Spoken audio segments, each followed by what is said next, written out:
Today, I want to talk about forwards and futures. Forwards we know about. Futures are sort of new. This whole new section, this whole last section of the course, I call on the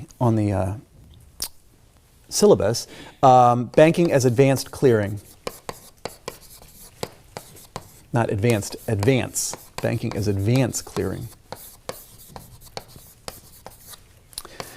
So let me begin by just explaining that particular strange locution there. You remember how the course began. The very first section of the course was about clearing, was about the payment system. Okay? And I urged you to think of the banking system as a system where cash inflows and cash outflows are balanced against each other, and deficit agents, who have more cash outflows than cash inflows, have to find some way to push that deficit into the future by borrowing in the money market, by paying out reserves, something like this. And that shows up as stress. However many of these there shows up as stress in the money market, and that shows up as a rate of interest. Okay, when that stress gets big enough, okay, there are defaults. People can't pay. There's a financial crisis. Okay. So that was the picture that I was trying to implant in your head at the very beginning of this, okay? That it's about people making commitments in the future, okay? And then time rolls on, okay? And you see whether they're able to meet these commitments or not, okay?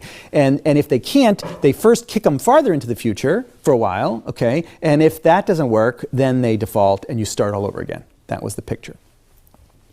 Now, And the reason I emphasized that was to give you a picture of why the economy is coherent. Why it has structure to it, even though it's quite impossible to imagine that it can be an intertemporal general equilibrium. Okay, it's this discipline of the clearing constraint that forces people, whether they want to or not, to pay attention to their little place in the larger system. Okay. And the money rate of interest is a symptom of the state of the larger system. So this is the image.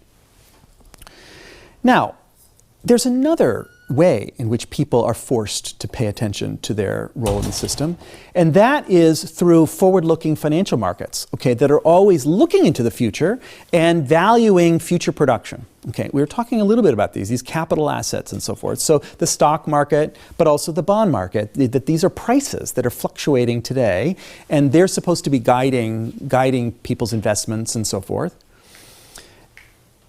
What I want to emphasize from a monetary point of view is the way these prices influence behavior today is not so much as incentives.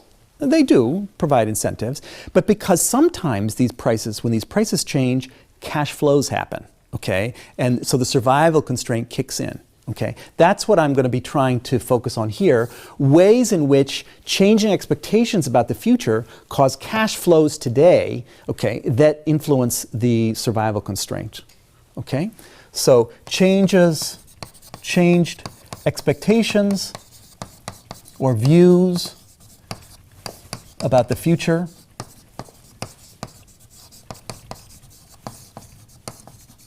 okay. Change asset prices, sure, that's standard finance, okay. To bring that into a money and banking course, we say these asset prices, changes in these asset prices have consequences for cash flows today.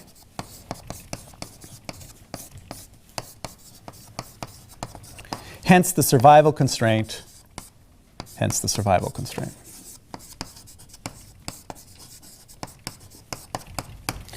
If they're positive cash flows, the survival constraint weakens, okay, and you're freer, okay. If they're negative cash flows, then the survival constraint tightens, okay. And it may be that you're forced to do something, okay. So you have some idea about the future and you bet on it, and if your idea doesn't work out, or if people don't believe it, even if it doesn't just work out, but nobody believes it, it can be so that you are smacked in the head with the survival constraint and you're not allowed to go any further in building out your idea.